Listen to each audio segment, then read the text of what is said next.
Welcome to week 9.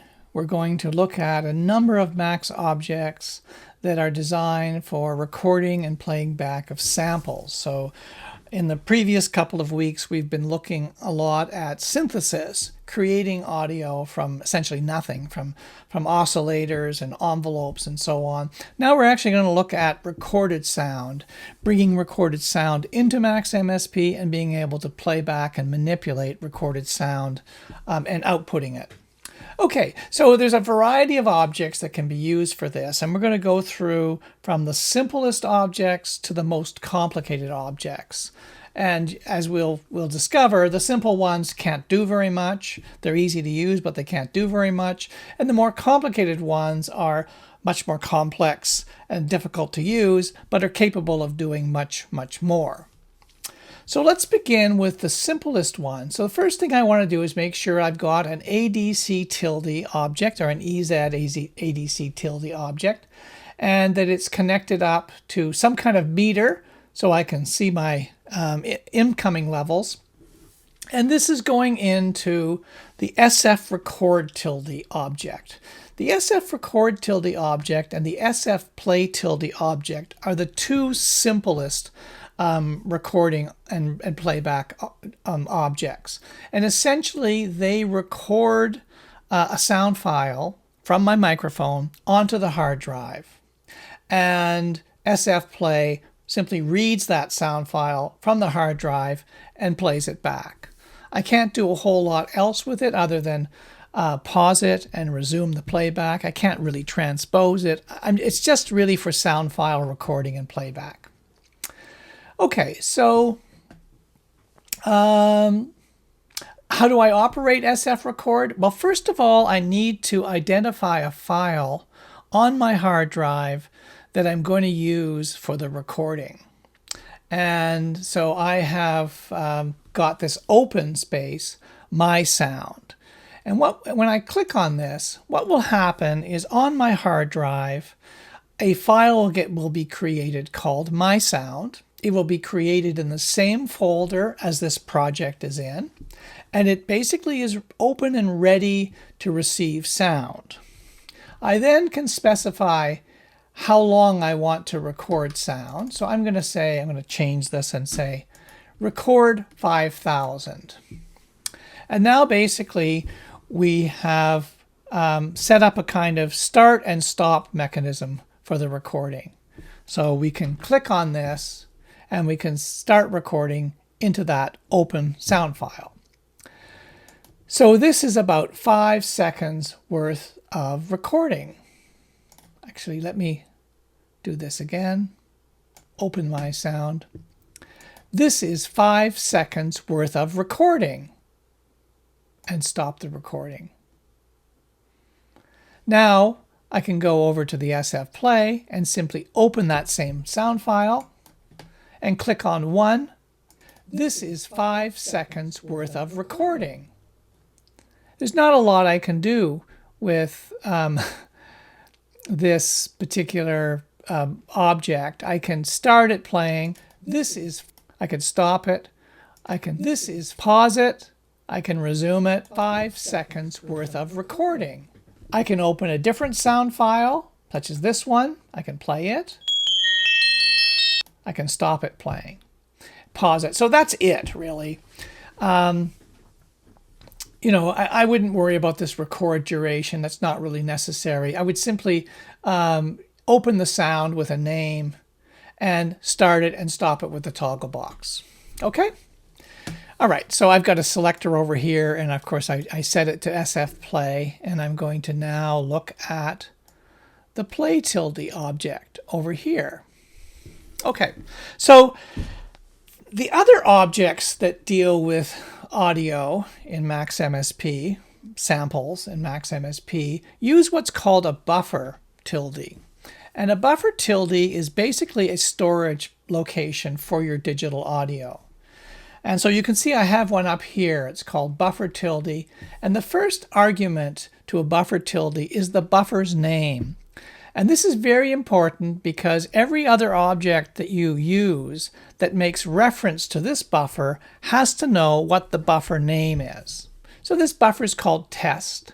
And the next argument is either the duration of the buffer, or it could be the name of a file, followed by -1, which means any length that this file is. So this is a legitimate buffer that basically loads in that bell pattern you just heard. And if I double click on this, you can actually see the digital audio there. And if you look closely, you can see that it's, I don't know, about 12 seconds long. I know you can't really see that, but I can see small numbers up here that show me that it's 12 seconds long. So it was basically scaled to accommodate the length of that sound file. I'm going to create another one. I'm going to call this buffer tilde and give it a different name called test2 and a duration of 5,000. I could also give it a number of channels. So if I said test2 5000 space 2, that would be a stereo buffer. So I can double click on this and I can see that there's nothing in this. That's 5 seconds long, but it's empty. All right, so I've got two buffers here, one that's called test that's got something in it, and one that's got test2 that's got, we'll call test2 that's got nothing in it. All right, now let's record, and actually record tilde. The record tilde object records into a buffer, and I've now set this up so it's going to record into test2. And I just need a toggle box to start and stop my recording. So I've got 5 seconds. And you notice that I connected up, my audio is connected into this record object. I have 5 seconds to record and I have no idea what I should say. And stop the recording. Let's double click on either the record tilde or the buffer tilde, and we can see that recording in there. Okay? I may have or may not have got all that in the 5 seconds. All right, and let's go over here, since I recorded into buffer 2, and I'm going to change that to buffer 2. So now play tilde is referencing this buffer. And notice that the buffer and the objects that reference the buffer are not in any way connected other than by the name. Okay, they do not need to have patch cords connecting them. Buffer 2 is somewhere in memory, and if I say play tilde, sorry, test 2 is somewhere in memory, and if I say play tilde test 2, it will find it. All right, so what does play tilde do?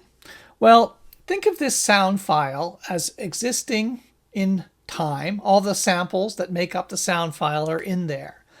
And what play tilde is going to do is it's going to move through the sound file from beginning to end. And it does that by basically having a pointer at the duration position of the sound file from beginning to end. And we can do that a variety of ways, but the easiest way to do that is to give a line tilde, which we know gives us continuous ramping values, and then pass some values into it. So this one, remember how line works, this one says start at 0 and go to sample or to time 1000 in 1000 milliseconds. And make sure this is set to play, and we'll do that. I have 5. There's the first second. I have 5. If I wanted to play the entire sound file, I would say, well, start at 0 and play to position 5000 in 5000 milliseconds. I have 5 seconds to record and I have no idea what I should say. Okay, now what would happen if we say play from starting at 0, play to time 5000, but take 10,000 milliseconds to do it?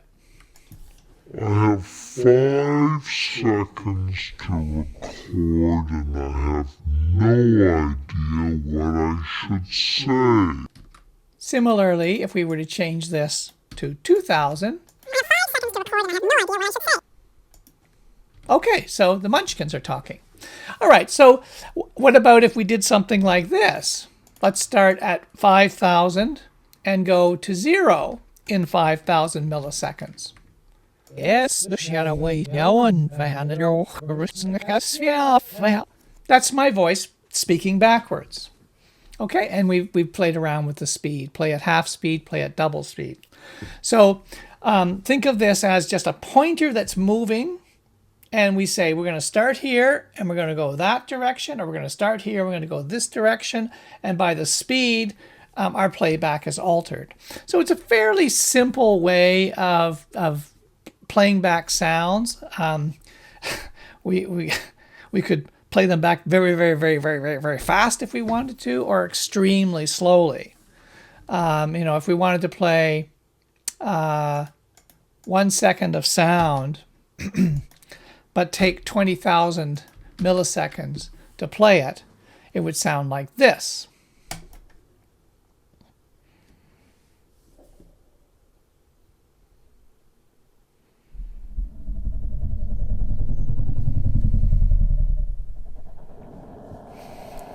Sounds like Jurassic Park.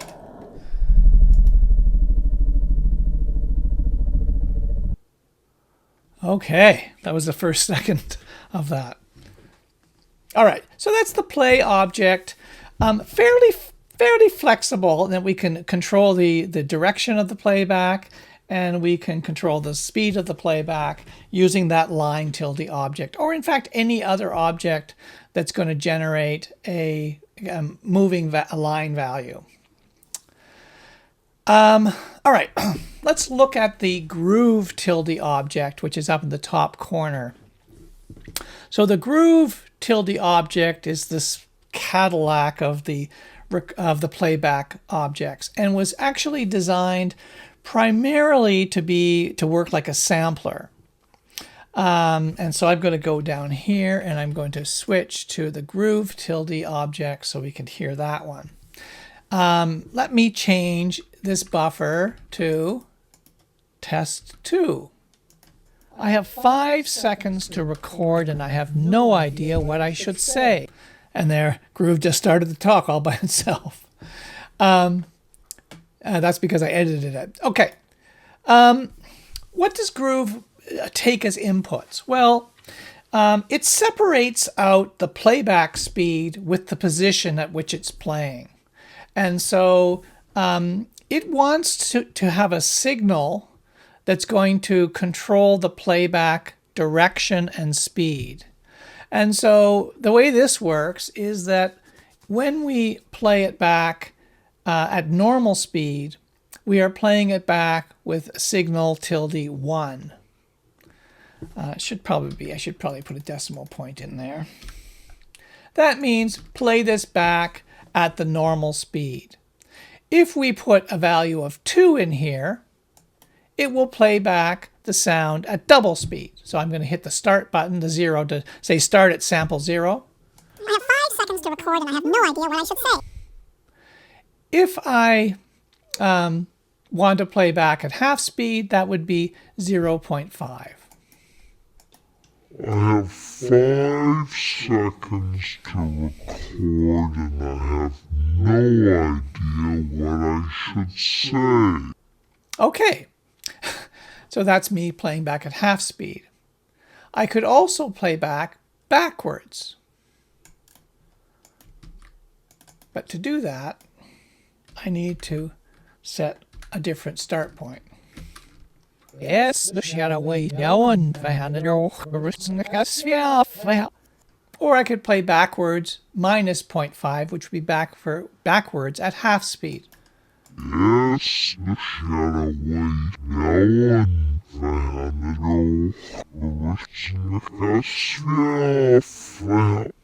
Okay, let me go back and put 0 in here. So this is really this message basically sets the starting position of the playback. And obviously, if we want to play forwards, we start at 0. We want to play backwards, we start at 5,000 and go backwards. Okay, or however long the sound file is. Now here I've got a keyboard attached to it, and the keyboard I'm actually calculating from the pitch what the playback speed should be to get that pitch, assuming that my original sound is going to be at 60. I have 5 seconds to record and I have no idea what I should say.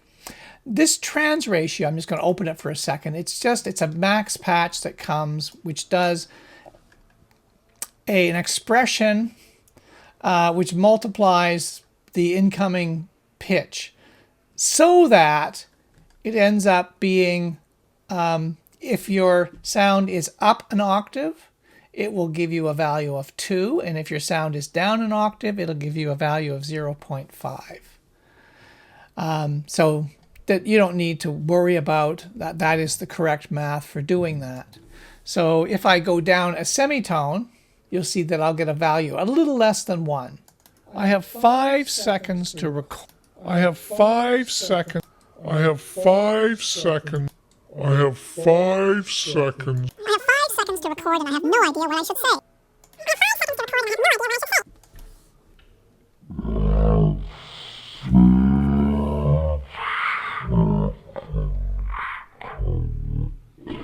Okay. I could set a stop message in here if I want to stop it from playing back. So 2 octaves down would be 0.25 as a playback speed. So you can just copy this trans ratio if you want. It's just a nice little utility for doing that calculation, the kind of calculation that Groove needs.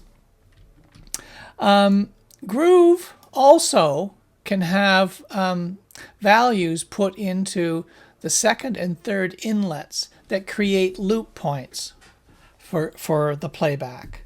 So as I mentioned before, that Groove was originally designed to be used for sample playback. And what happens normally in a sampler is that you start at the beginning of the sound, and then you move through the sound, and then you hit an area of the sound that's going to loop. So you go up to the loop, the end loop point, you jump back to the start loop point, and you loop that part of the sound until a release is made, and then you go to the end of the sound. And in samplers, the way samplers work, if you let's say you've got a flute sound. Well, you've got the attack of the flute, and then somewhere in the middle you loop the steady state of the flute, so that it just sustains in a sort of a consistent sound. And then when you, let's say, release a MIDI key, it goes to the end. Actually, I should go this way for you. Start here, go to the loop, and then go to the end of the sound. Okay? So we can do that with Groove as well. And you can see what happens. So if I let's put some integer boxes in here.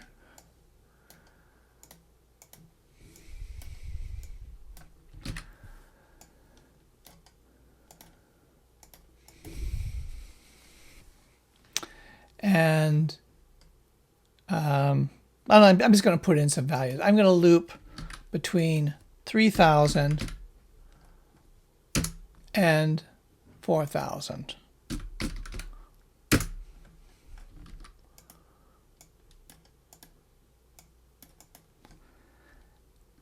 And I'm going to put a message which says loop 1, which means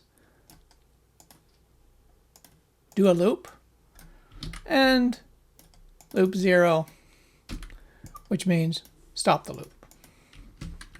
Okay, so let's see what happens when I do this. Loop 1 and start. I have 5 seconds to record and I have no idea what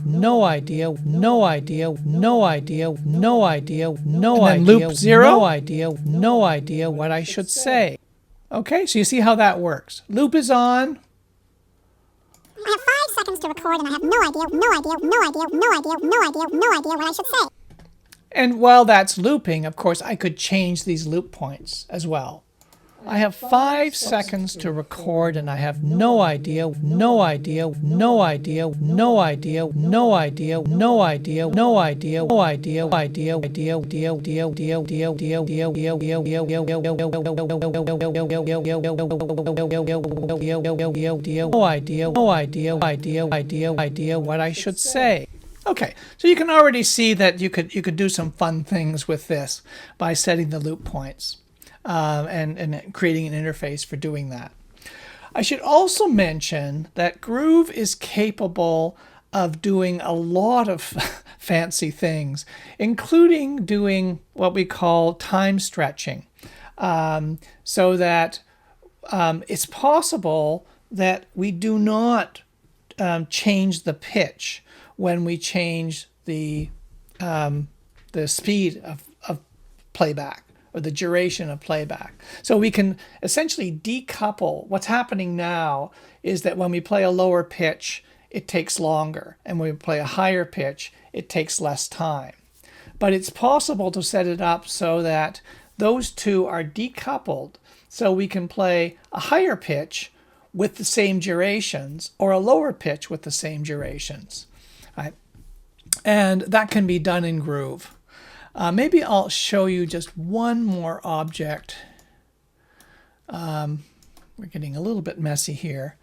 There is an object that's very useful, and it's called the attribute UI inspector, the attribute inspector. And when we create an attribute inspector and plug it into an object, I don't know if you can see all that.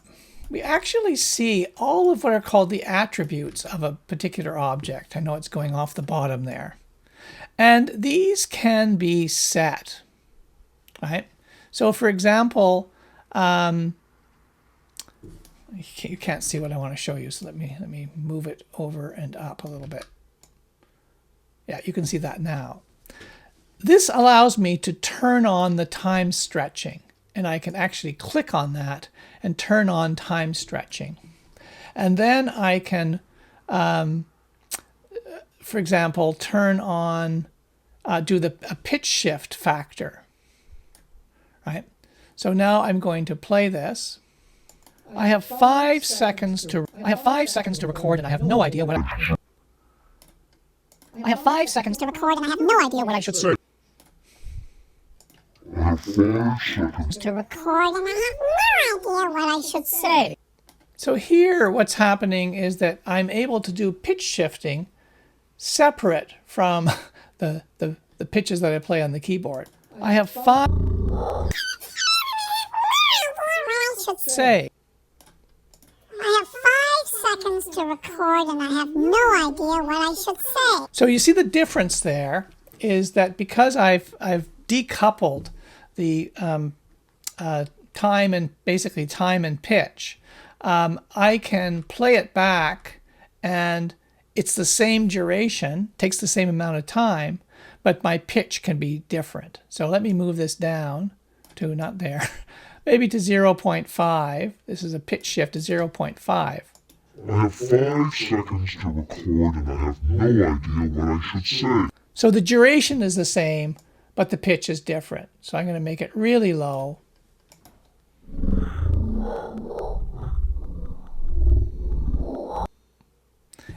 And it's sort of missing a little bit there in the sort of time stretching and pitch shifting that's going on. So that's possible to do with Groove. You can decouple those two. And the way you do it, the easiest way to do it, is that you can set that attribute either with the inspector, or you can use the @ sign. And that @ sign, when you type the @ sign, it actually gives you a list of all of the possible attributes that you can set. So I'm going to do @time stretch 1. @time stretch 1. And what that I have 5 seconds to record, and I have no idea what I should say. What that does now is it decouples, basically turns time stretching on, so that I can basically separately control the pitch and the duration during playback. Okay? And then I can use an attribute inspector or pass a message in to control the pitch factor, the pitch setting. Okay, so that's getting to pretty complicated things. If you look at the help files for Groove, maybe I'll just bring them up for a moment. There it is. You can see that it's got like 1, 2, 3, 4, 5, about 10 different tabs in there that you can look at. Yeah, with looping, connecting it up to the global transport, the whole time stretching. So this is what I was doing. I was using time stretch 1 to turn on time stretching. And then as it says here, the pitch and the playback speed are decoupled. So now I can change the playback speed, but it will not change the pitch. And similarly, I can use a pitch shift amount to control the pitches without changing the duration. So a very powerful object, Groove. And I've put a lot of stuff in here that wasn't here in the beginning. Hopefully it hasn't gotten too confusing. But those are the main objects that you could use for recording audio and playing back audio. Thank you.